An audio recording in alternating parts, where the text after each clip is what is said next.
Hi friends, welcome to our channel End-to-End Event Planners, Creating Unforgettable Memories for You. ನಮ್ಮ last ವಿಡಿಯೋದಲ್ಲಿ 12ನೇ event preparation ಹೇಗಿತ್ತು ಅಂತ ಹೇಳಿದ್ದು, ಇದು ಅದರ ಔಟ್ಕಮ್ ಹೇಗಿತ್ತು ಮತ್ತು ಅದನ್ನೆಲ್ಲ ಹೇಗೆ ರೆಡಿ ಮಾಡ್ದು ಅಂತ. ನಾವು ಬೆಳಗ್ಗೆನೇ 3:30ಗೆ ಎದ್ದು ಫ್ರೆಶ್ ಅಪ್ ಆಗಿ ಮಾರ್ಕೆಟ್ಗೆ ಹೊರಟು, ಮಾರ್ಕೆಟ್ ರೀಚ್ ಆಗೋಷ್ಟರಲ್ಲಿ 4:20 ಆಗಿತ್ತು. ಬೈಕ್ ಪಾರ್ಕ್ ಮಾಡಿ ಮಾರ್ಕೆಟ್ ಒಳಗಡೆ ಹೊರಟು. ಒಳಗಡೆ ಹೋಗ್ತಾ ಹೂವಿನ ರೇಟ್ ಎಷ್ಟೆಷ್ಟಿದೆ ಅಂತ ವಿಚಾರಿಸ್ಕೊಂಡು ಹೋಗ್ತಾ ಇದ್ದು. ಹೂ ರೇಟ್ ಮಾತ್ರ ತುಂಬ ಇತ್ತು ಈ ಇವೆಂಟ್ ಟೈಮಲ್ಲಿ. ಅವರು ಮುಟ್ಕೊಳ್ಳೋಕ್ಕೆ ಮಳ್ಳೆ ಹೂವು ಮತ್ತು ಮಲ್ಲಿಗೆ ದಿಂಡು ಬೇಕು ಅಂತ ಕೇಳಿದರು. ಅದಕ್ಕೆ ಹಂಗೆ ವಿಚಾರಿಸ್ತಾ ಇದ್ದು. ಒಂದು ಮಲ್ಲಿಗೆ ದಿಂಡು 100 ರೂಪಾಯಿ, 120 ರೂಪಾಯಿ ಇತ್ತು. ಮಳ್ಳೆ ಹೂವು ಮಾತ್ರ ಮೊಳನೇ 80 ರೂಪಾಯಿ, 100 ರೂಪಾಯಿ ಇತ್ತು. ಎಷ್ಟು ಕಡೆ ವಿಚಾರಿಸಿದ್ವು, ರೇಟ್ ಮಾತ್ರ ಸೇಮೇ, ಎಲ್ಲೂ ಕಮ್ಮಿ ಇರಲಿಲ್ಲ. ಸರಿ ಅಂತ ಒಳಗಡೆ ಹೋಗಿ ಎಲ್ಲ ನೋಡಿಕೊಂಡು ಮುಡ್ಕೊಳ್ಳೋಕ್ಕೆಲ್ಲ ಹೂವು ತೊಗೊಂಡು ಮತ್ತೆ ಆಚೆ ಬಂದು ನಮ್ಮ ಡೆಕೋರೇಷನ್ಗೆ ಬೇಕಾಗಿರೋ ಹೂವ್ಸ್ ಎಲ್ಲ ತೊಗೊಂಡು ನಾವು ಅಲ್ಲಿಂದ ಹೊರಟು.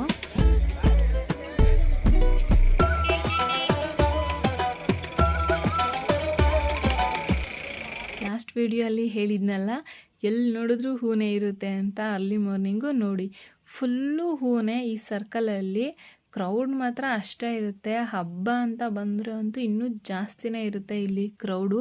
ಮಾರ್ನಿಂಗ್ 6ವರೆಗೂ ಇಲ್ಲಿ ಹೂವಿನ ಮಾರ್ಕೆಟ್ ಇರುತ್ತೆ. ಅದಾದಮೇಲೆ ಬಸ್ಸಸ್ ಎಲ್ಲ ಸ್ಟಾರ್ಟ್ ಆಗಿಬಿಡುತ್ತೆ. ಹೂವಿನ ಮಾರ್ಕೆಟ್ ಏನೂ ಇರಲ್ಲ. ಅವಾಗ ಏನೇ ಇದ್ರೂ ಒಳಗಡೆನೇ ಹೋಗಬೇಕಾಗತ್ತೆ.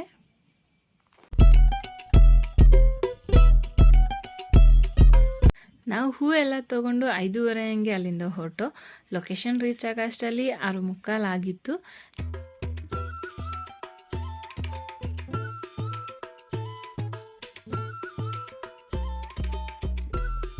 ನಮ್ಮ ಫ್ರೆಂಡ್ಸ್ ಎಲ್ಲ ಆಲ್ರೆಡಿ ಬಂದು ಅಣ್ಣ ಮನೆಯಿಂದ ಥಿಂಗ್ಸ್ನೆಲ್ಲ ಶಿಫ್ಟ್ ಮಾಡಿಕೊಂಡು ಸ್ಕ್ರೀನಿಂಗ್ಸ್ ಎಲ್ಲ ರೆಡಿ ಮಾಡ್ಕೊತಾ ಇದ್ರು.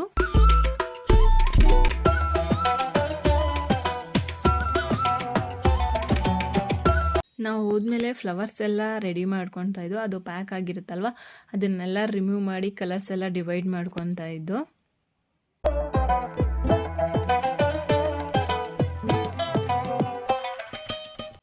ನೋಡಿ, ಇದೇ ಆ ಸ್ಟ್ಯಾಂಡು. ನಾನು ಲಾಸ್ಟ್ ವಿಡಿಯೋದಲ್ಲಿ ಹೇಳಿದ್ನಲ್ವ, ತುಂಬ ವೆಯ್ಟ್ ಇತ್ತು, ಶಿಫ್ಟ್ ಮಾಡೋ ಅಷ್ಟರಲ್ಲಿ ಸಾಕಾಯಿತು ಅಂತ. ಇದು ನಾವು ಓನಾಗಿ ಮಾಡಿಸ್ಕೊಂಡಿರೋದ್ರಿಂದ ಸ್ವಲ್ಪ ವೆಯ್ಟ್ ಜಾಸ್ತಿನೇ ಇದೆ.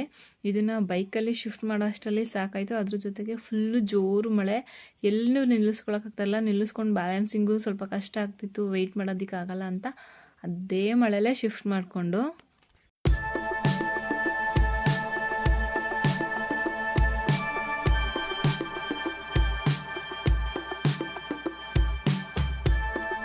ಈ ಈವೆಂಟ್ ಮುಗಿಯೋ ಅಷ್ಟರಲ್ಲಿ ನಮಗೂ ಒಂದು ಶಾಕಿಂಗ್ ಕಾದಿತ್ತು. ಅದರಿಂದ ಸ್ವಲ್ಪ ಬೇಜಾರು ಆಯಿತು. ಬಟ್ ಅದರಿಂದ ನಾವು ಒಂದು ಲೆಸನ್ ಕಲಿತು ಅಂತ ಅಂದ್ಕೊಂಡು ಸುಮ್ಮನೆ ಅದೇನು ಅಂತ ಈ ವಿಡಿಯೋಸ್ ಲಾಸ್ಟಲ್ಲಿ ಹೇಳ್ತೀನಿ, ಅಲ್ಲಿವರೆಗೂ ನೋಡ್ತಾ ಇರಿ.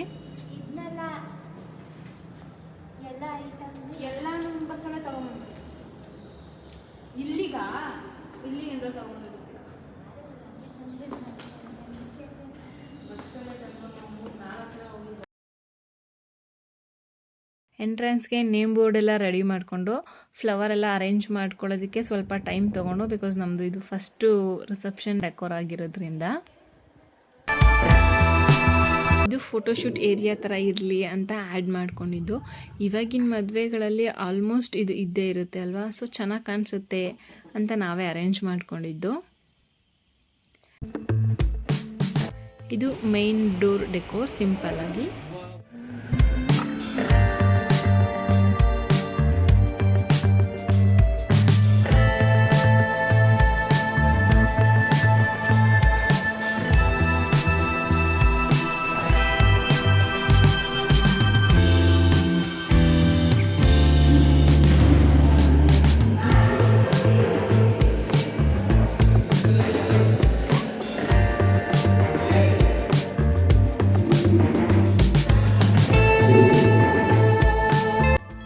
ಬನ್ನಿ ಒಂದ್ಸಲಿ ಕಂಪ್ಲೀಟ್ ಡೆಕೋರ್ ಹೇಗಿತ್ತು ಅಂತ ತೋರಿಸ್ತೀವಿ.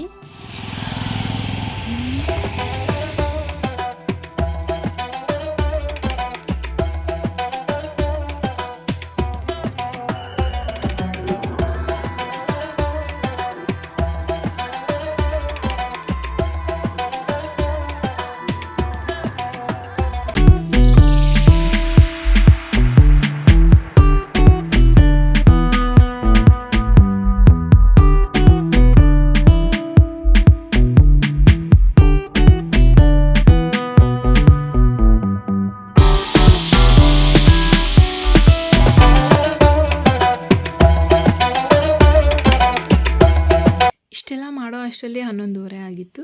ಸರಿ ನಾವು ಮನೆಗೆ ಹೋಗಿ ಫ್ರೆಶ್ ಅಪ್ ಆಗಿ ಬರೋಣ ಅಂತ ನಮ್ಮಣ್ಣ ಮನೆಗೆ ಹೊರಟು. ಹೋಗಿ ಸ್ವಲ್ಪ ಹೊತ್ತು ರೆಸ್ಟ್ ಮಾಡಿ ಆಮೇಲೆ ಫ್ರೆಶ್ ಅಪ್ ಆಗಿ ಫಂಕ್ಷನ್ ಹಾಲ್ಗೆ ಬಂದು ರಿಸೆಪ್ಷನ್ ಎಲ್ಲ ಮುಗಿಸ್ಕೊಂಡು ಊಟ ಎಲ್ಲ ಮಾಡಿಕೊಂಡು ಮತ್ತೆ ಮನೆಗೆ ಹೋಗಿದ್ದು. 4 ಗಂಟೆ ಹಂಗೆ ನಮ್ಮಣ್ಣ ಕಾಲ್ ಮಾಡಿದ್ರು, ಫಂಕ್ಷನ್ ಎಲ್ಲ ಕಂಪ್ಲೀಟ್ ಆಯಿತು, ಥಿಂಗ್ಸ್ ಎಲ್ಲ ರಿಮೂವ್ ಮಾಡ್ಕೊಳ್ಳಿ ಬನ್ನಿ ಅಂತ. ನಾವು ಹೋಗಿ ನಮ್ಮ ಥಿಂಗ್ಸ್ ಎಲ್ಲ ರಿಮೂವ್ ಮಾಡ್ತಾಯಿದ್ದೋ.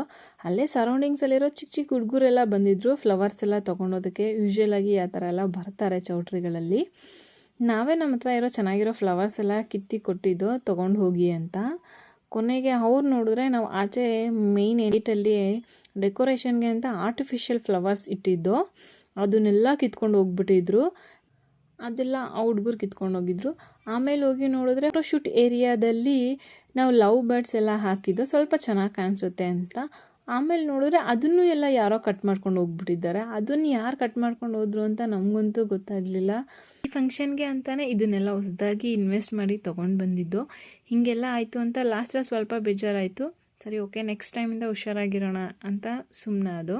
ಈ ಇವೆಂಟಲ್ಲಿ ನಾವು ಒಂದು ಮಿಸ್ಟೇಕ್ ಮಾಡಿದ್ದು, ಅದು ಏನು ಅಂತ ನೀವು ಐಡೆಂಟಿಫೈ ಮಾಡಿ ಕಮೆಂಟ್ ಮಾಡಿ ನೋಡೋಣ ಎಷ್ಟು ಜನ ಕರೆಕ್ಟಾಗಿ ಆನ್ಸರ್ ಮಾಡ್ತೀರಾ ಅಂತ. ಎಲ್ಲ ಥಿಂಗ್ಸ್ನ ರಿಮೂವ್ ಮಾಡ್ಕೊಂಡು ಪ್ಯಾಕ್ ಮಾಡ್ಕೊಂಡು ಎಲ್ಲನೂ ಅಣ್ಣ ಮನೆಗೆ ಶಿಫ್ಟ್ ಮಾಡಿಟ್ಟು ಎಲ್ಲ ಮುಗಿಯೋ ಅಷ್ಟರಲ್ಲಿ 5:30 ಆಯಿತು. ಥಿಂಗ್ಸ್ ಎಲ್ಲ ಸೇಫಾಗಿ ಎತ್ತಿಟ್ಟು ನಮ್ಮ ಮನೆಗೆ ಹೊರಟು. ಹೀಗಿತ್ತು ನಮ್ಮ 12ನೇ ಇವೆಂಟ್. ನಮ್ಮ ಫಸ್ಟ್ ಚೌಟ್ರಿ ಫಂಕ್ಷನ್ ಹೇಗಿತ್ತು, ನಿಮಗೆಲ್ಲ ಏನು ಅನ್ನಿಸ್ತು ಅಂತ ಕಮೆಂಟ್ ಮಾಡಿ. ನಮ್ಮ ನೆಕ್ಸ್ಟ್ ವ್ಲಾಗಲ್ಲಿ ಸಿಗೋಣ. ಅಲ್ಲಿವರೆಗೂ ನೋಡ್ತಾ ಇರಿ end to end event planners, creating unforgettable memories for you.